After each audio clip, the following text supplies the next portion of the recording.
Hello and welcome to GHTV. Here's a look at some of the top headlines of this week. I'm Simrit Bajwa. And I'm Alanna Hopper. An attack has just happened in London outside the House of Commons. A police officer and an unknown number of people were stabbed before the accused was shot by police. The attacker drove into civilians and crashed his car into the parliamentary fence. 4 people have died and 20 others have been injured. Witnesses describe the attacker as an Asian man in his 40s with an 8-inch long knife. Scotland Yard is treating this incident as a terrorist attack until the police know otherwise. Vice News reporter Ben McCoo has been ordered by the Ontario's highest court to turn over text messages he exchanged with an accused terrorist. McCoo had communication with an alleged member of ISIS named Farah Sheridan in 2014. He wrote 3 stories on Sheridan, who has been charged with 6 terrorism-related offenses, but was never arrested. Vice News said in a statement that it will continue to fight this, potentially bringing it to the Supreme Court. Canadian citizen Karim Baratov has been arrested for his alleged involvement in a Yahoo data breach. The United States have charged Baratov and 3 others for hacking into email accounts containing sensitive information.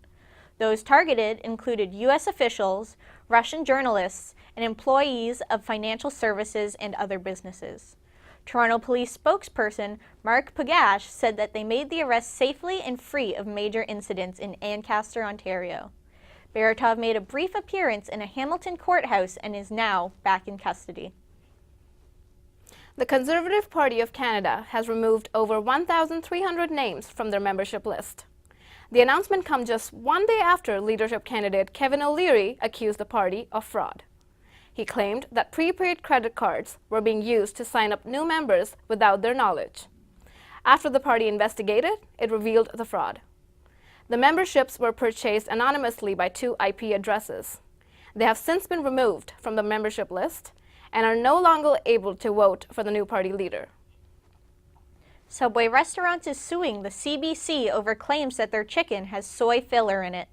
This comes after the CBC published a story saying that Subway chicken is made of only 50% chicken. Subway has asked for $210 million in damages. The CBC stands behind their story, saying they thoroughly tested the chicken. CBC Public Affairs Manager Emma Bedard says that if Subway sues, the broadcaster will fight the charge. 2 planes have collided above a shopping mall in Montreal. The crash happened just before 1 p.m. this Friday. One ended up in the parking lot, and the other one hit the mall. One pilot died in the crash, and the other is in the hospital with serious injuries, but police say that he will recover. 2 passengers are being treated for shock, and the cause of the crash is still under investigation. A cruise ship has run aground on an Indonesian reef, effectively destroying it. The reef was known throughout the world for being beautiful and untouched. Many local citizens depend on the reef, largely because of dive tourism. Noble Caledonia, the company who owns the ship, apologized for the accident. They have set up a fund to repair the reef and the local economy. Indonesian authorities say that the criminal charges may be laid and that destroying natural resources is punishable by 3 years in prison. Rock and roll pioneer Chuck Berry has died. Police in Missouri confirmed his death on Saturday afternoon. Berry was best known for songs like Roll Over, Beethoven, and Johnny B. Good. He was one of the people who helped create the rock and roll genre. His awards ranged from the Grammy Hall of Fame to the Polar Music Prize. Berry was 90 years old. The City of Toronto is proposing changes to how certain drinks will be sold. GHTV reporter Ash Deschetti has more on the story.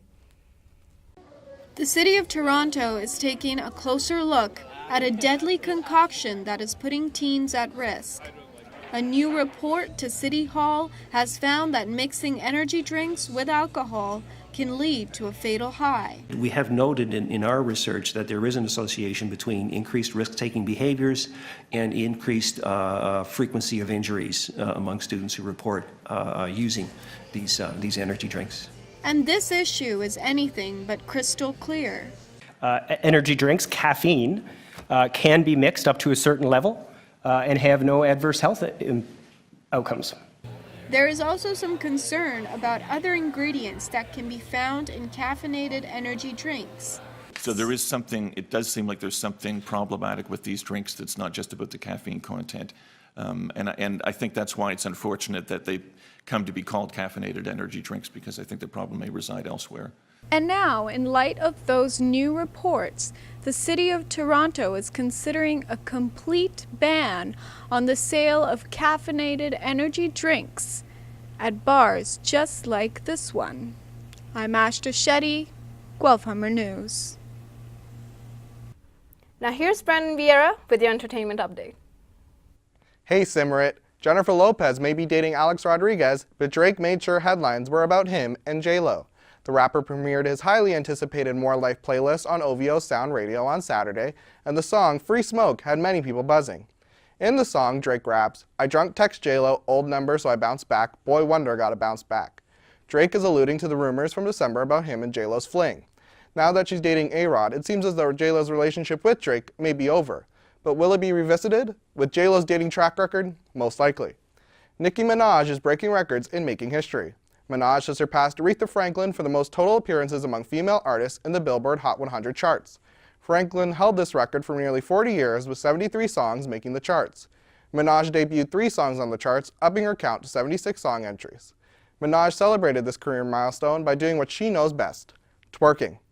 Woody Harrelson has devastated potheads around the world. Harrelson announced he has given up using marijuana after 30 solid years. He says he felt the drug was keeping him from being emotionally available. Yet he has nothing negative to say about marijuana and calls it a great drug. This had the Twitterverse reeling, and some even said this is the sign of the apocalypse. I'm Brandon Vieira, and this has been your entertainment update. Now here's Anna Okoto and Francesco Lopresti with a look at sports. Thanks, Brandon. I'm Francesco Lopresti. And I'm Anna Okoto.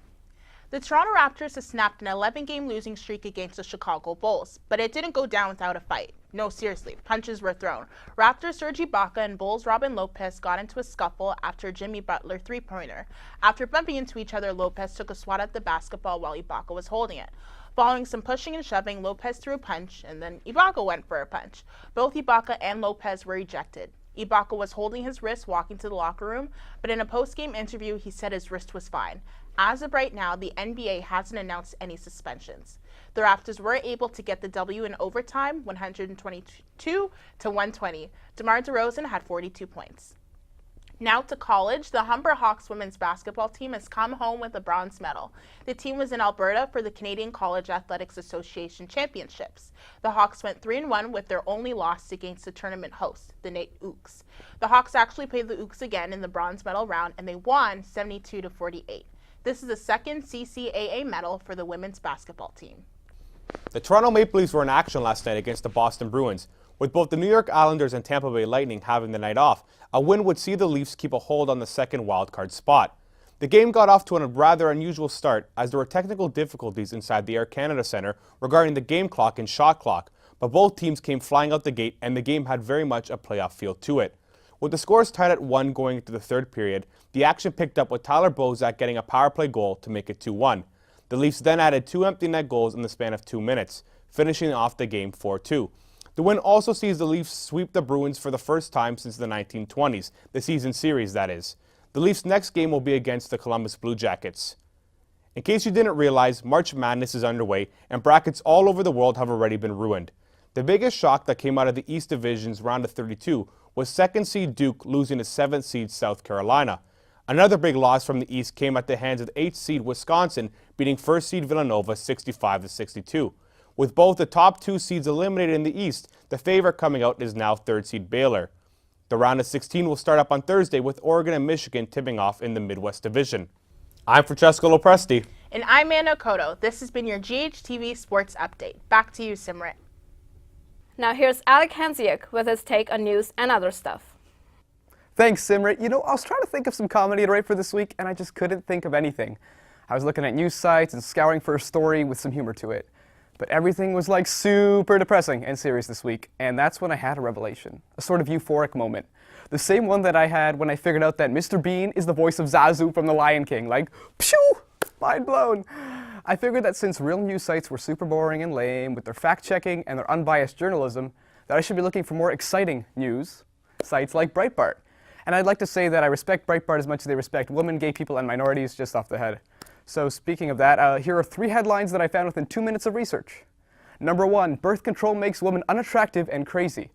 So are you sure it's not the fact that you're a creepy stalker kind of person who can't take rejection, and then you're sort of angry and writing an article about it? I mean, just consider the possibilities, man.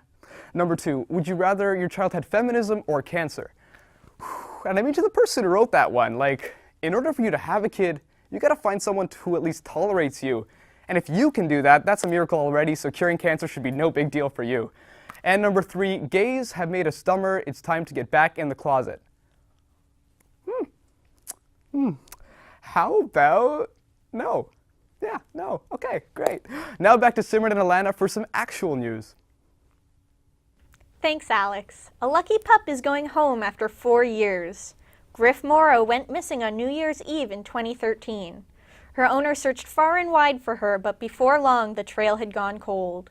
It was not until last week when the owner's friends began sending her pictures of a dog that looked exactly like Griff from a local shelter that her hope was restored. Griff was given up to the shelter badly injured and malnourished by people who remained anonymous. She is currently recuperating back at home with her owner. And even after 4 years, she still recognizes and responds to her name. That's it for GHTV this week. I'm Alanna Hopper. And I'm Simrit Bajwa. See you next week.